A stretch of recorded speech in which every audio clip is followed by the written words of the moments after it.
কৃষি শ্রমিক ইউনিয়নের দীর্ঘ সময়ের যুগ্ম সম্পাদক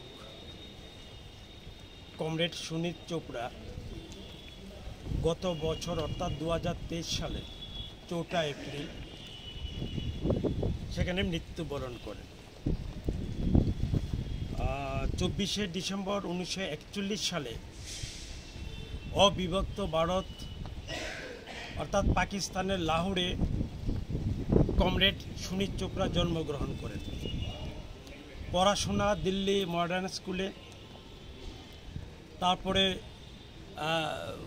স্কুল অফ কলম্বো এটাও দিল্লিতে, সেন্ট জেভিয়ার কলেজ কলকাতায়, তারপরে জওহরলাল নেহরু ইউনিভার্সিটি দিল্লি, তারপরে আফ্রিকান সেখানে ইউনিভার্সিটি লন্ডন, এর নানান আর বলা যায় বিশ্ববিদ্যালয়ে উনি পড়াশোনা এবং গবেষণার সঙ্গে যুক্ত ছিলেন।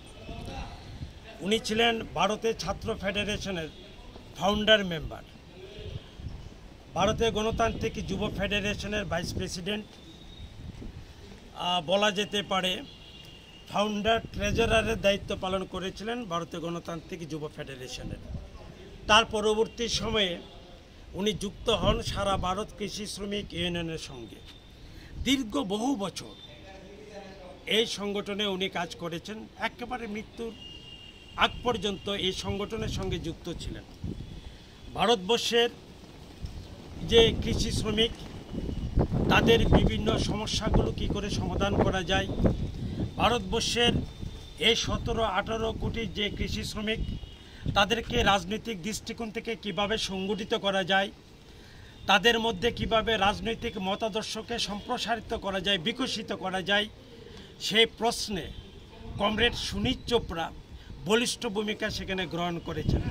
শুধুমাত্র ভারতবর্ষে কৃষি শ্রমিকদেরকে সংগঠিত করার দায়িত্ব পালন করেননি, উনি ভারতবর্ষে একটা শ্রেণীহীন, একটা শোষণহীন সমাজ ব্যবস্থা পত্তনের জন্যে সেখানে কাজ করেছেন।